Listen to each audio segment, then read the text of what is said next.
If I find out that the news uses an ugly photo of me, I'm gonna be so pissed. We're worried about our branding on the way out. Welcome to Down Bad, a podcast where we celebrate the good, the ugly, and the down bad of life. I'm Quincy Yeoman. I'm Chris Mejia. Welcome to the baddies. Welcome, baddies. That's what we're calling all of you for listening. You're baddies. And who doesn't like being called a baddie? But most importantly, we're all down baddies. Yes. Essentially, this podcast is just, we've all been down bad in our life in some way, shape, or form. The most common attribute is like you're down bad for someone. Mm-hmm. But there's also times where you're down bad for different things in life. Like you're on a whole like juice cleanse. That's you being down bad about fucking up your insides. Truly. Or being down bad about your career, being down bad about therapy. And this whole podcast is to celebrate that, talk about that, have some fun poking at ourselves. Yes, absolutely. And then also explore different stories from whether it's the internet. And in fact, we would love if you want to submit your own stories of things you've been down bad for.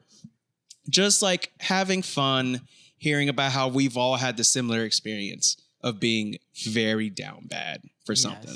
I feel like you missed a crucial down bad, which is financially. Whenever I looked up the definition of down bad, it was like financial crisis. I was like, oh yeah, that's a big down bad. I forget that's like a big, But does it deserve a term when I feel like we're all down bad all of the time? Yeah, that's a recession.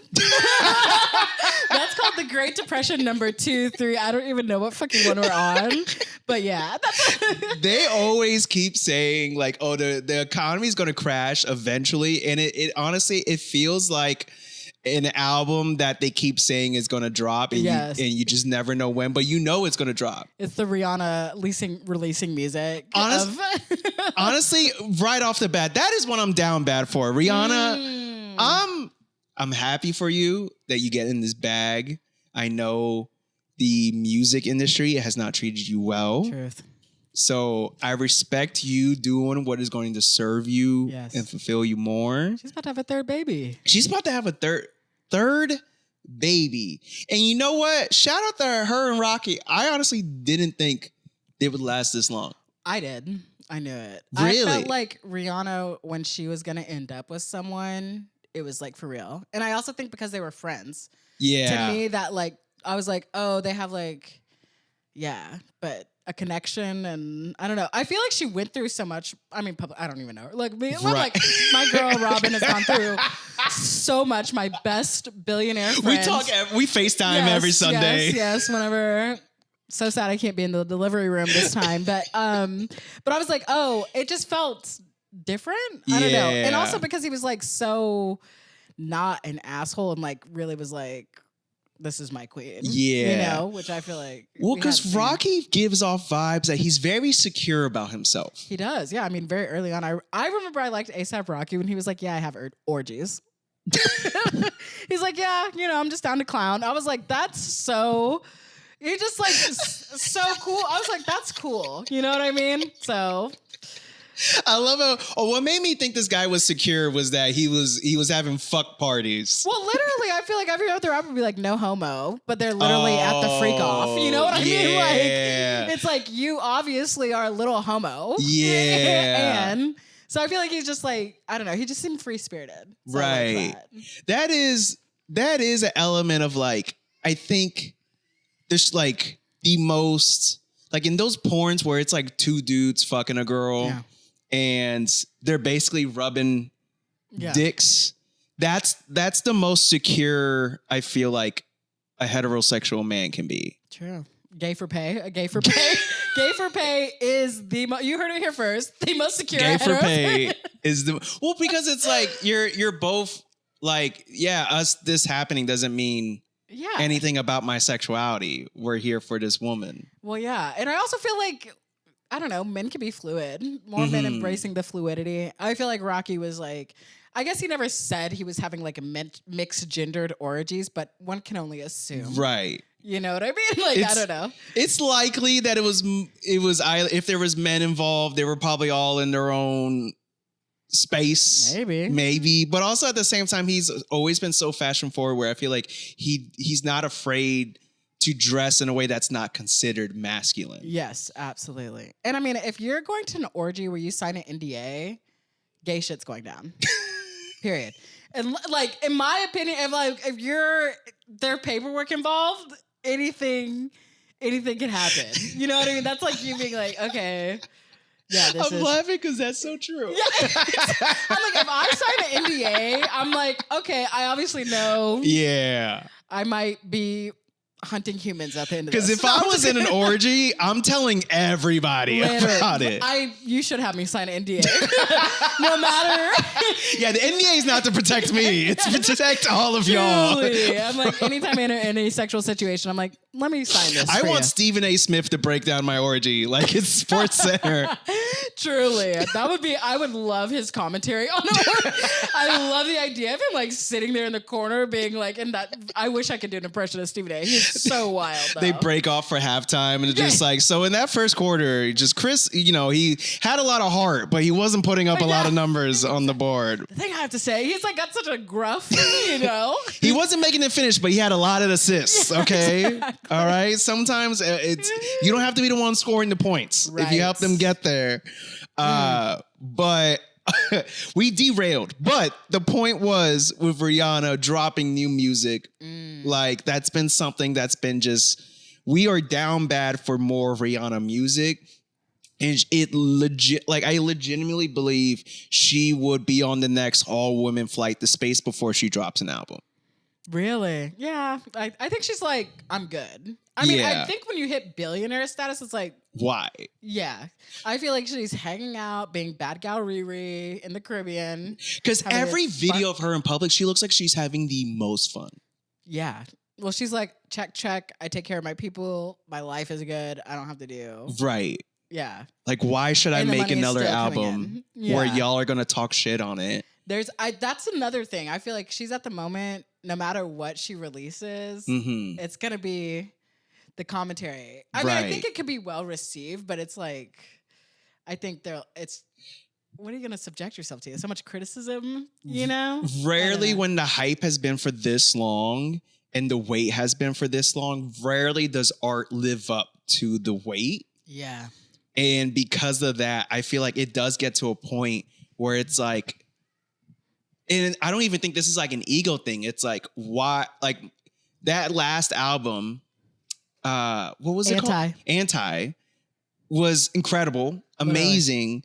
If that is her last album, that's a great album to end on. End on your very best album. Yeah. Like she landed the plane. I feel like none of us would have survived 2016 without Anti. Truly, like I actually haven't listened to it in a long time. I need to re-listen to it. I'm gonna do it on the way home. Shit. Work. Actually, there's gonna be an additional 50 minutes to this episode, and it's just us going through the bops of it. We're like live reviewing it as if it hasn't been out for like a decade. We're like, oh, when this happens. Oh, I don't know if y'all have heard of this, but we're gonna play a little ditty from an album called Anti. Do you have a Love on the Brain? Here's Anti. You'll love this next hit. I didn't know that one song, I forget the name of it, was a cover. Which one? The one where it's like, it's like I can't describe, I literally don't remember any of the lyrics of the song. But one of the songs on the album is a cover of a song that like a band did a while ago. And I heard the original version second. So when I heard that, I'm like, damn, white people stay stealing from black people. They just that's Elvis how you know her. Rihanna did it better. When you're like, oh, what? That's like when I found out that the man who invented peanut butter is actually white. You were telling me about this. I know. I don't know his name because I'm rewriting history. George Washington Carver forever. But I heard that, yeah, the actual guy who invented peanut butter is white, but then George Washington Carver is kind of like, I think he elevated. He Thomas Edison did? Yeah, which I'm like, good. We need some of that in Black history, you know? Yes, but like, that's what we use it on? It's all we got. I'm like, it's all we have for right now. I don't know. There was a time I felt like a fucking idiot. And there was like, someone had brought a girl with him on a date, a Korean girl, and I was like, oh, we probably stole pop music from Korea, and they're like, no, and I was like, I just assumed that like everything here is stolen. That's my bad. But they like elevated the pop game. You know, they turned it into a different type of machine. Well, that's a fair assumption because with the amount of stuff that white America has stolen, when something has really originated here, it's right to doubt it. Yes. I forget how kind of like powerful our entertainment industry is. Mm-hmm. It's like when I was traveling and like literally every place you go out is playing American music. I'm like, what? Right. I'm like, why is 50 Cent on in this pub? And you know, like, what y'all know about many men? Yeah, exactly. I'm like, oh, this is what we're known for. Right. That is, even as a kid, I always was so fascinated that America was like the basically like the cultural trendsetter. Yeah. Well, I feel like America is literally like youngest child vibes, went out on their own, really had no business doing anything else but maybe like creating art. Mm-hmm. And then we're like, maybe we'll try government, and we're not doing that great at it. You know what I mean? We're like, well, shit, we're already here. Now we have to do all this. But like, we really don't have the tools for all that. You know, that's the first down bad. World, why are you so down bad for American culture? Like, we're not. I was literally describing to a friend last week that making America so important for world culture is like giving an only child a gun. Literally. That is what the world has done with America, where we have so much of our entertainment influences and guides, because it's like so many movies, they have to like make sure that they're marketable for these foreign markets because they come to America for like these certain mega franchises and all of that shit. And like, even though a star could be the biggest star in their country, they will still want to come to Hollywood. Yeah. Which I don't know if just saying that is just us being classic Americans and being like, we're so important. No, but it's weird. I think that's, yeah, and I agree. I think like, yeah, I don't know.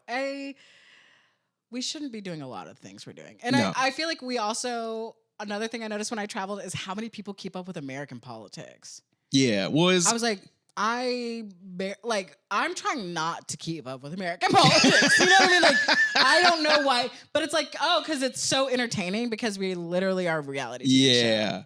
It's also because we're so unhinged and that costs the lives of so many people.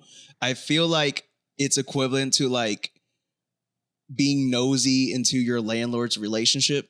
Yeah. Because when the landlord's happy, we're all happy. Yeah. But when the landlord and his wife are going through it, we all better buckle up. Yeah. Rip may go up, just be on your toes. He ain't going to want to fix shit, so. And then the landlord keeps allowing one of the tenants to just keep stealing from other people and says it has the right to do whatever it wants.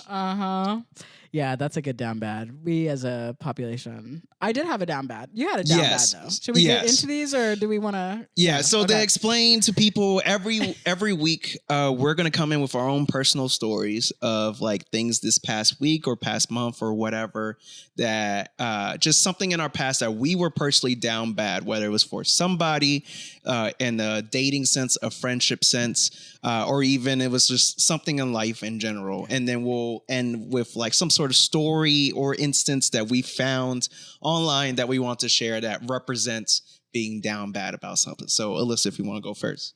Oh, with my down bad? Yeah. Oh, okay. My down bad this week. Well, I had a mini crash out. Per usual. That's what's up. It happens. It was a convergence of a lot of things. I was coming off a comedy festival, which is always hard. Mm-hmm. I feel like coming down and back from a comedy festival is one thing. Because it's like the best weekend of your life, and then you have to go back to doing a bar mic. Yeah. And I'm like, what am I doing here? Like, you feel like a celebrity for a weekend. Yes. And then you have to like go back to work as if you weren't just crushing it in Bloomington. Truly. Exactly. Or like, you know, even when you have like a really good show, going back to work the next day and you're like, wow, I'm a fucking clown. What am I doing here? You know, you're like, y'all don't know the art I was just doing. Exactly. I'm like, if y'all only knew, I got a fucking applause break this weekend. And now I'm here like, whatever. So I was coming off that. I was about to start my period, which is always a moment. I had like some crazy knee thing, so I like couldn't work out for me. It was just a number of things. Yeah. And I get down bad easily, kind of. Shout out to bipolar. But I'm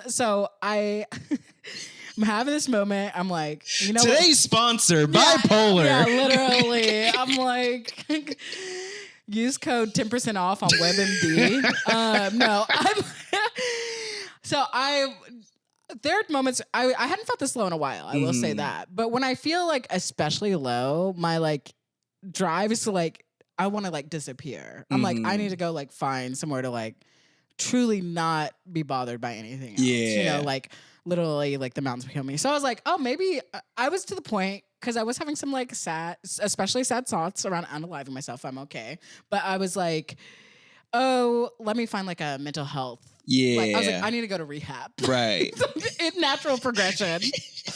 You know, they're going to be like, oh, maybe I'm having a bad week because of this. But like, honestly, when you get down bad like that quick, sometimes you don't even like, it's not till you're out of it. You're like, oh, this all was going on. Yeah. So like, I look up a rehab. I find one that takes insurance close by. Yeah. So I was like, okay, cool. I got insurance.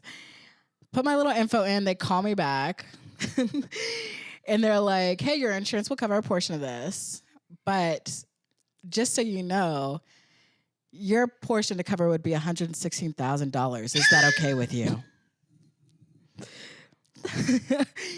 And when I said, I first was like, what percentage are they covering? Because that number feels like maybe 0% is covered.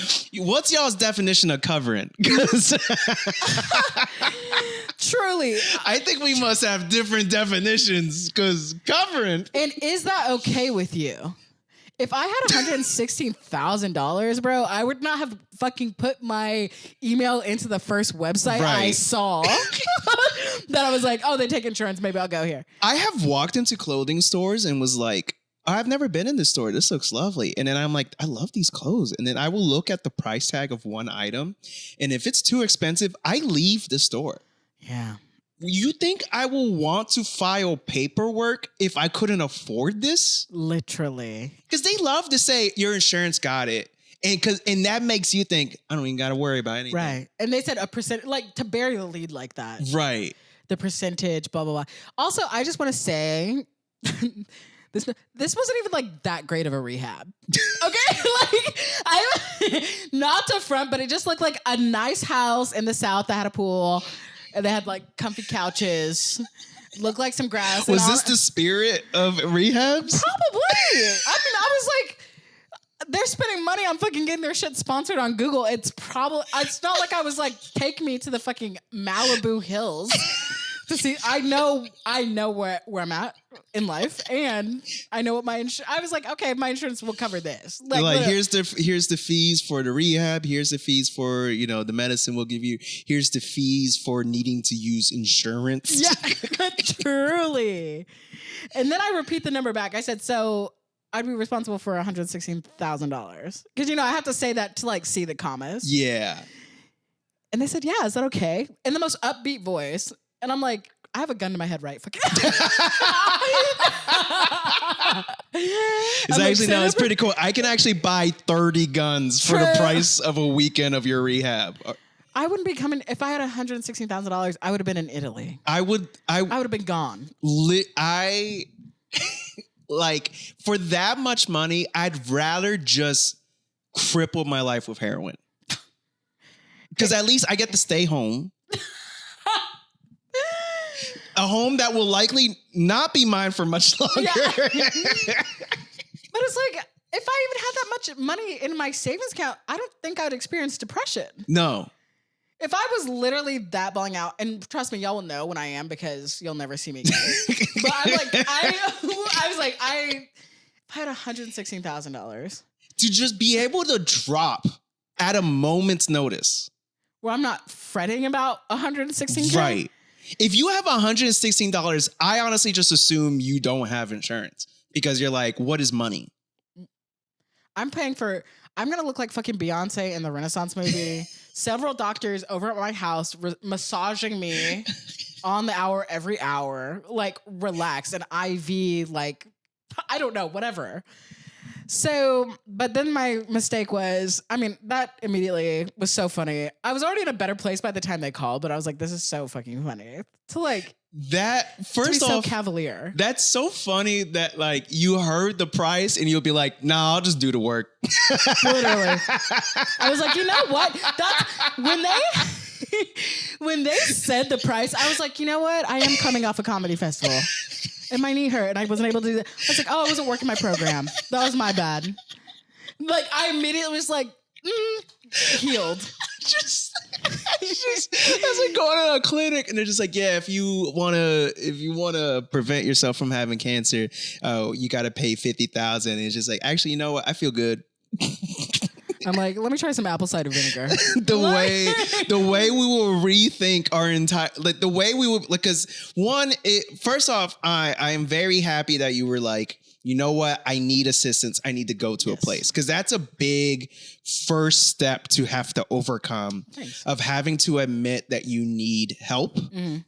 Especially as like, I feel like the more, because we're both individuals who have done years of therapy, work on ourselves, all of that shit. So it's like, I feel like often people underestimate that once you do that, sometimes finding a new source of help is harder to achieve because you're like, no, I have the tools. I can do this. Mm-hmm. So then admitting that you need help in a way that you didn't have before, I feel like sometimes it's harder when you've actually done the work on yourself. So then I'm proud that you did that. But I do think it's one of those where it's like they hear the price tag and just be like, up. I said, you know what? Let me go touch some grass. I was like, let me do some breathing exercises. I'll stretch. Let me change from sativa to indica. Truly. I'm like, anything. I was like, maybe I'll hit up my drug dealer, see if they got some Molly. Can like really work through this, have a moment. So that was my down bad. And then I made the mistake. After it was over, I made a joke about it on Threads. Because, you know, content is king. And I was like, you know what? Let me capitalize on this. That's the worst thing about working in entertainment is that everyone experiences trauma. But then we have to be like, I experienced trauma. How can I get a payday from this? Yeah. I was like, this is actually really funny. Because I was like, this is so funny and like so indicative of like the healthcare system.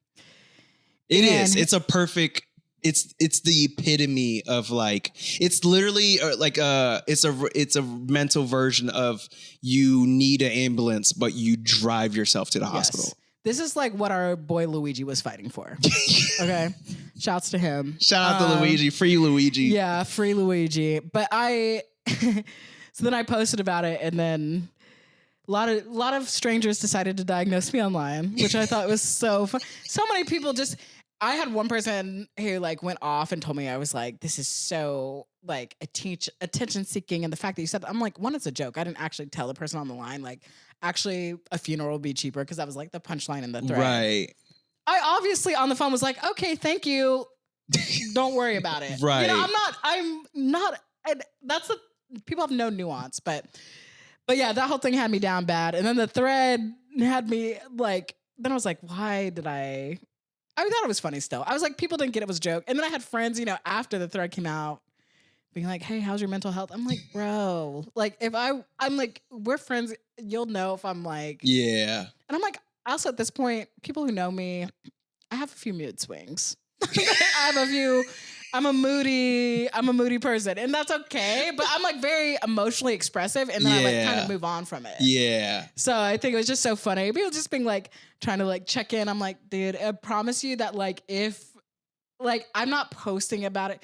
If I'm going to do anything like that, I'm not like posting about that. Yeah. You know, and when I'm also really sad, I'm not like on there like that. I only kind of am. It's only easier to engage in line when you feel good. Yeah. So, anyway, that's my down. I don't know if this makes me egotistical or if that's the proper word, but every time I've been having a case of the SADs, and I've thought about taking my life, I thought the same thing of like, oh, I'm not going to post. I don't want to do where I do like a cryptic post and then do it. Because a part of me is like, I want people to be blindsided and it's more emotional. Same. Dude, I thought that same. This is why we're friends. I feel so bad.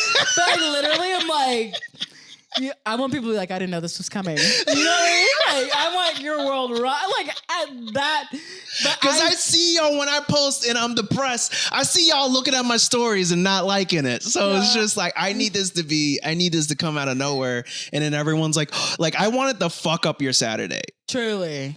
Yes. I don't want you to see it coming. So I get that where it's like, oh, if I was actually going to do this, in fact, I'm posting memes. Yeah.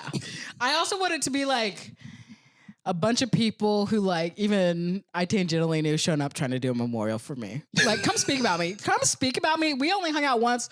I want you to come talk about that story. And then I want you to tell that story time and time again. As if we were just like, that's what kind of impact. You know what I mean? Where you're like, I want everybody to be like, damn, you know? I don't like how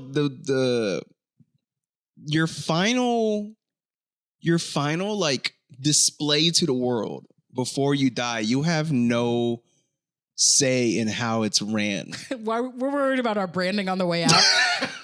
I'm like, hey, I'll have a friend. That's what we can do for each other. If you're about to be like, hey, here's my password. This is what you post. You post this. I need to make sure. Drop this at this time. Blah blah blah. I'll do it for you. I will. I literally, when police protests finally started becoming a thing, I had a thought of like, damn, like I think a friend was like, no, like sometimes I think about. I think it was even my mom. She was like, hey, be careful because like I don't want something to happen to you. And I thought about like, damn, like what would that be like if I was a victim of police brutality and died and they did the whole news report. And a part of me was like, if I find out that the news uses an ugly photo of me, I'm going to be so pissed. I'm coming back from hell. And the New York Times getting burned down with that photo of me. LA Times burned down, like use that pic. It's like Wikipedia uses the most ratchet pictures of people I've ever seen. Like, believe if I ever have a Wikipedia. It's never a hot photo. If I have a Wikipedia page, I'll be like, here's my headshot. Please use this. Exactly. As I'm dying, I'm actually writing a note that has Google Drive links to be like, please use this headshot. Here's what you need to, It also, if you can just archive a lot of my first IG posts. Don't mind. That'd be go pretty back great. To the beginning there, but yeah. So that was my down bad for the week. Mm-hmm. But that's I think it's so valid because healthcare in this country, especially mental health care, is so like we keep telling people go to therapy and it's like you can't afford it. You can't afford it. And if you can't afford it, you still kind of can't afford it. Because I in fact I almost made this my down bad. In fact, I'll just make this my down bad because it actually perfectly ties into what you just said. And then depending on, I can bring up the other thing that I was going to say. This is good. But I had my last therapist was a sex therapist. Absolutely loved her. Shout out. I'm not going to say her name, but shout out to the white woman in Washington. I admit at first I was like, I don't know if I want a white woman as my therapist. And then she was one of the good ones.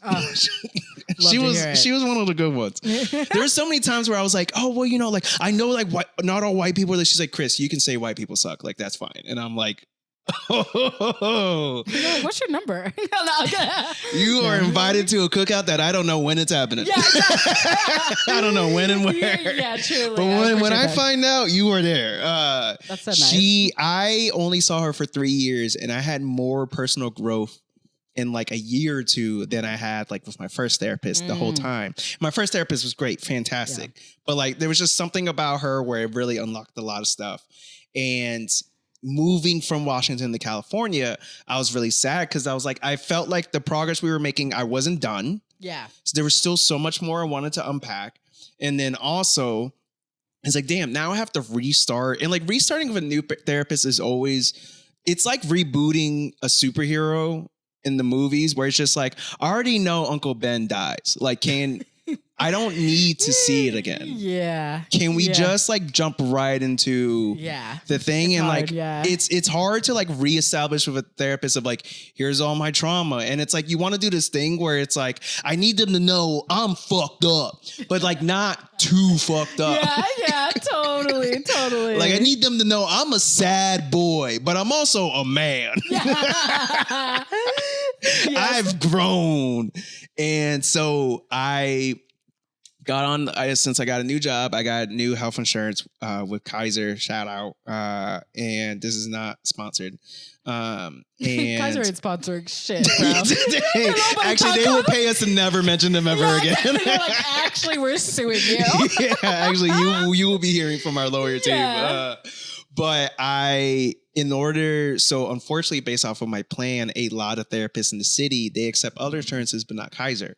You have to I'm on an HMO, so I have to use people within their system. Yeah. And for therapy, I was already mentally accepting I'm going to have to pay out of pocket for therapy because of the fact of I was paying out of pocket for my last therapist.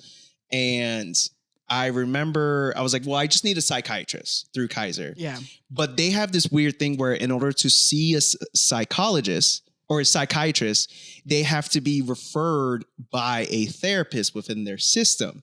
So they use Rula, and they assigned me to a therapist who's, I won't say her name, but based off of her first name, I immediately pictured Black woman. Hell yeah. Okay. Down. Old white Christian lady. Yeah. I wish I screenshotted it when she came on the session. It almost like her computer, the camera was the computer version of when you FaceTime your parents and you're like, who talks in this angle? She's talking chin up. It was more like her head was 30% of the screen. And since I have ADHD, scanning her entire apartment. Yes. That's so, yeah. And also, first off, her background? She didn't blur her background. I blurred my background. Yeah. Shit. You got to blur your. She didn't blur her background. And then on top of it, so first off, I was like, fine, I'll see this lady. And you know what? If we end up clicking, cool. I have a therapist. Yeah. If we don't, because I told the lady I want to see a sex therapist and all that. And I told them all of my stuff. And then they're like, okay, I think I know. I have a fit for you. She assigned me to this therapist. And I was like, I'll go. And if we click, cool. If we don't, I'm just going to see her long enough to get the psychiatrist set up. And then I'm out of there. Mm-hmm. And I Googled like Rula because I was like, let me see. And the reviews were not great. Yeah. I don't know if it's as bad as BetterHelp. But it's up there. And it's very much like, it was like, well, you know what? It seemed like case by case. It depends on the therapist. And I'm like, okay, I feel that. So then it's the first session, I already have backups planned. Yeah. So I wasn't too stressed if this needs to work out. Yeah. But I've also been lucky. Each therapist that I saw was the first therapist in my therapist search. Okay, cool. So I've lucked out where everyone has immediately clicked. Yeah. My first session, she was 20 minutes late. This is not She was 20 minutes late. And like, as much as I want to be upset, what does that say about me where I waited 20 minutes? No, you need to be upset with her because that's crazy. Also, it's like, I feel like there's a lot of websites. This Rula, BetterHelp. I've also heard Grow Therapy. It's like, therapists should not be on a gig work app. Yeah. You know, like, this is like, she probably is also on other things. And then it's like all colliding. Yeah. That's because she was 20 minutes late. And which, first off, as someone who is routinely late. I couldn't think of a word either. As someone who is routinely late in my life. Down bad, we're educated in the South, so be ready for that. I finally felt what it was like to be on the other end of tardiness. And that honestly felt like some 40 therapy chess move. Yeah. Of like, yeah, now you know what you got to work through, bitch. Like it felt very much like that. But she was 20 minutes late, and then she finally shows up, and she just seems bothered that she has to be there, which is like, low key, I also don't want to be here.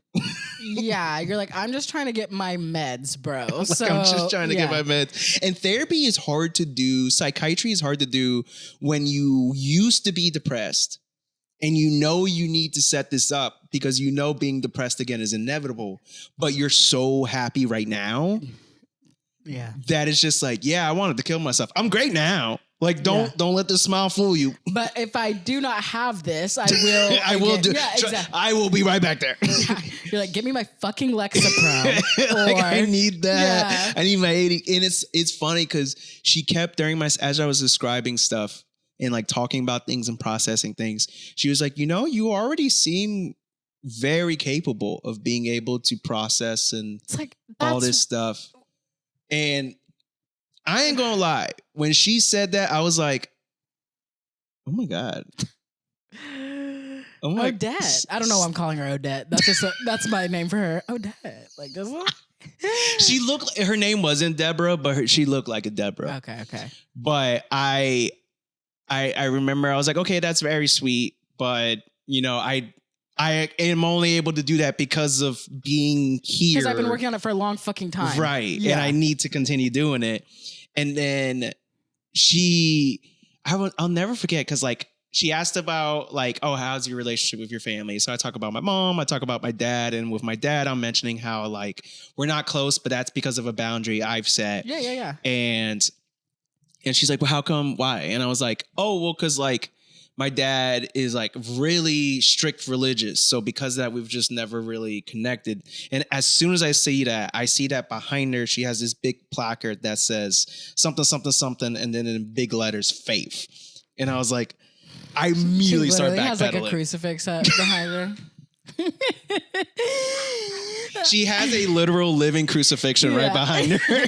A live wax museum, Madame Tissot, Jesus on the cross. Surprisingly, the Jesus, black. Surprisingly. Love that. Yeah. Surprisingly, we love an ally. Yeah, exactly. But it was so then I was like, ooh, and then I'm talking about, yeah, but because of that, like he will always say things of like, it just felt like if we didn't do the things that he wanted us to do, then it doesn't matter what accomplishments we're having. Yeah.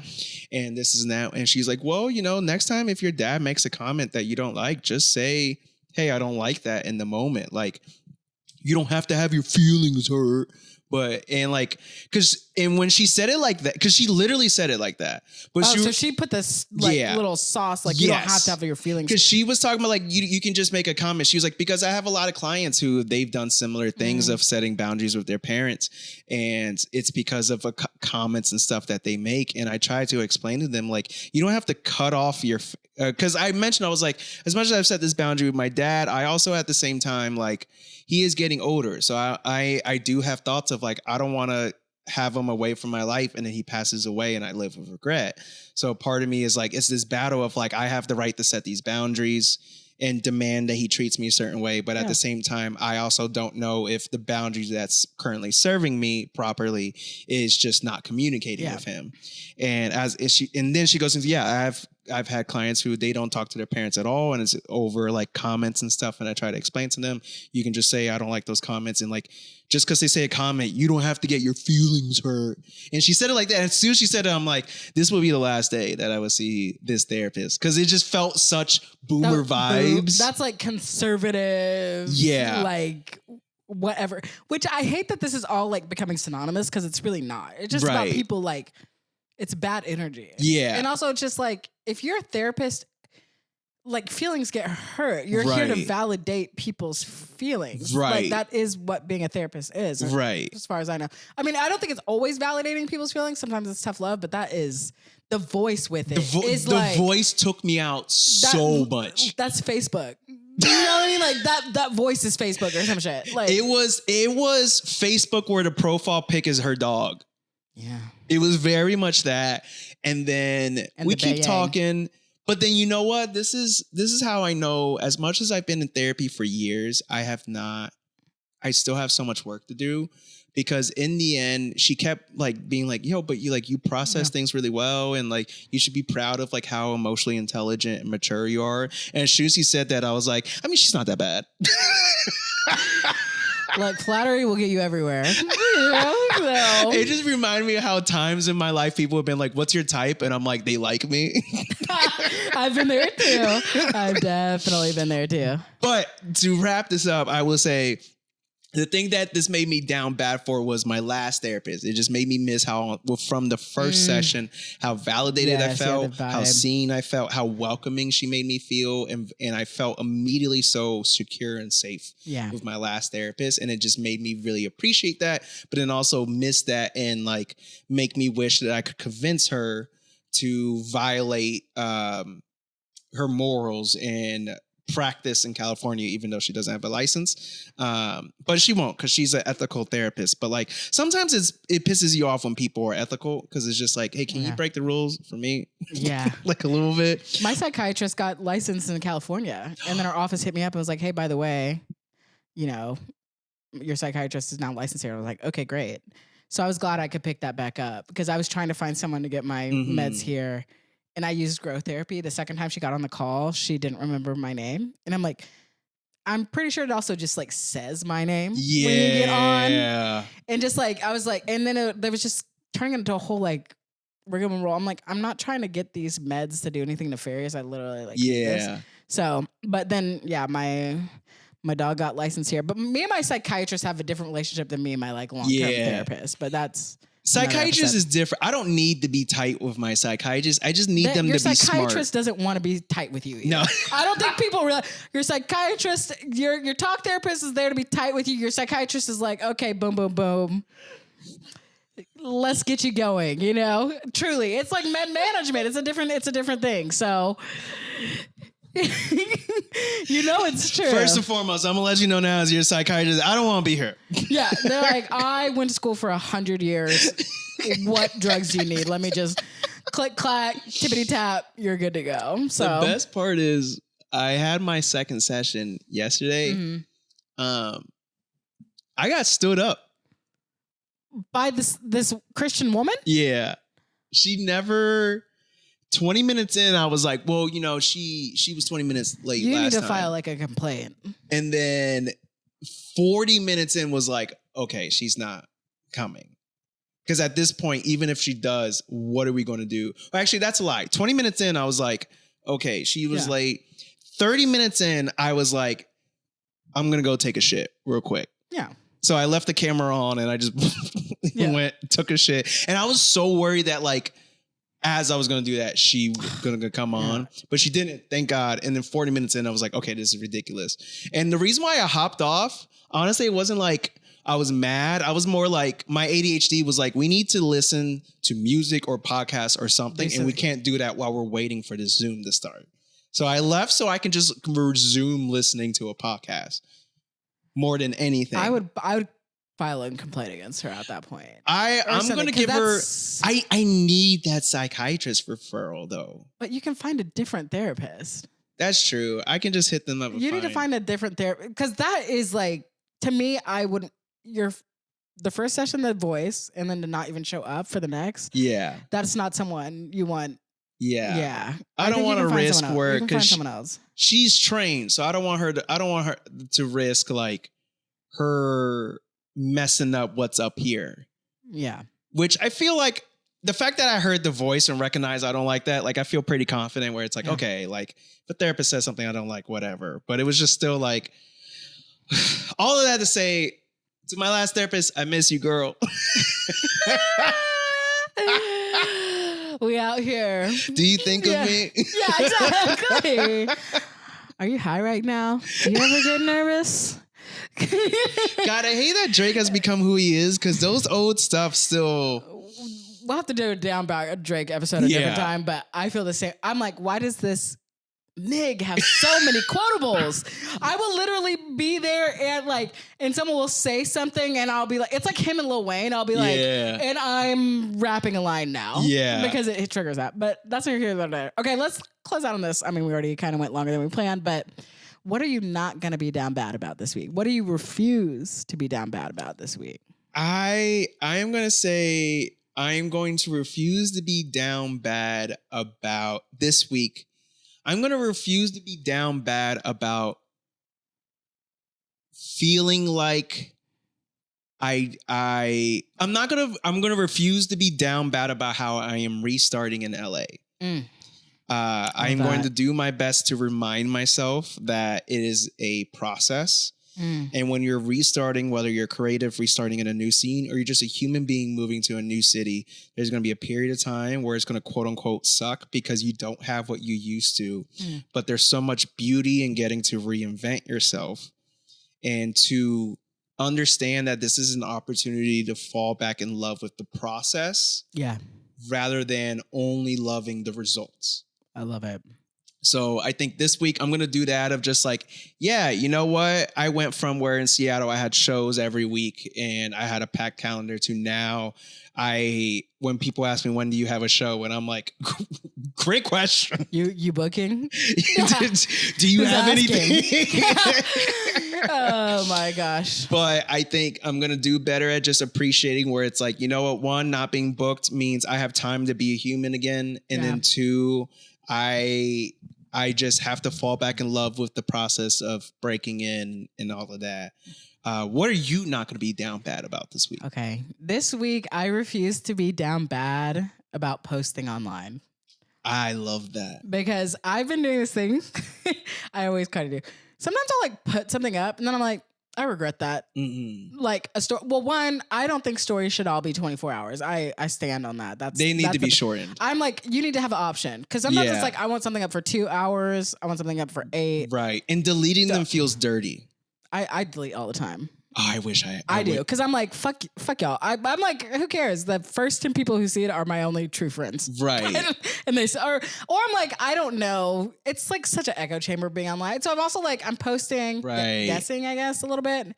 So this week, I'm refusing to be down about it. If I have something to post, my best posts are always when I'm like up at demon hours, like, ha, ha, ha. And then the next day I'm like, oh yeah. And then I don't think about taking it down. So I think I need to just kind of be in that demon mode when I post. So they need to have like a business day story and a demon hour story where it's like you can post in demon hours and like Snapchat, it fades after a certain time in the morning. Yes. Whereas like business day, you like post in the morning, but then it goes away when it's about like right before evening. Yeah. So then that way it's not like all your daytime shit where you're promoting stuff and then you have your nighttime. Right, the fucking horniest memes that you can find on the web talking about like fucking your ex situations. Who knows? I say like there's a certain time at night if I'm high and also if I've been out partying or something, I will be on my story. I once gave like a 7-minute review of Baby Girl. And I was like, let me go back. I was drunk off my ass in Mexico at the time. And I'm like, yeah, let me go back and delete that. So I'm like, but I'm just going to be free. I'm going to be me. So I'm not going to be down bad about posting. I'm just going to post, let it sit or delete it if I want to and just like not second guess myself. Yeah. Period. I love that. Yeah. I love that. Awesome. This was I had the time of my life. Me too. We're on to something good. Yeah. Thank y'all so much for listening and watching. Please tell your friends. Remember to review. 5 stars would be great. That would be preferred. 4, me personally, I'll take it. It'll hurt feelings a little bit. 3 or less, honestly. Don't post. Don't review. I was gonna say I want my haters to be my motivators, but like I don't want that to be on my GPA. I'm not looking for more ops, so don't put 3 stars if you don't want to be added to the list. Yeah, I already got too many. Yeah, you know exactly. what I'm saying? Quincy, if people like the things you say and the way you say it, can they follow you? And if so, where? Quincy.Yeoman everywhere. Or you can find a link that'll lead you to other places. Where can people find you, Chris? At Chris Mejia Comedy on Instagram and TikTok. At Topher Mia on Twitter and Twitch. Your boy got Twitch affiliate recently, so I'm trying to stream more. What does that mean? I don't fucking know. I'm also actually in similar vein to you. I'm trying to just post more on TikTok again, getting back into TikTok and just not caring about if the video gets views and likes or not, and just putting out stuff and having fun with it again. Yes. So I'm doing that. So give me a follow, and also obviously follow the show page if you haven't already. Everything you need is in the show notes. Remember to be kind to yourself when you're being down bad this week. Yeah.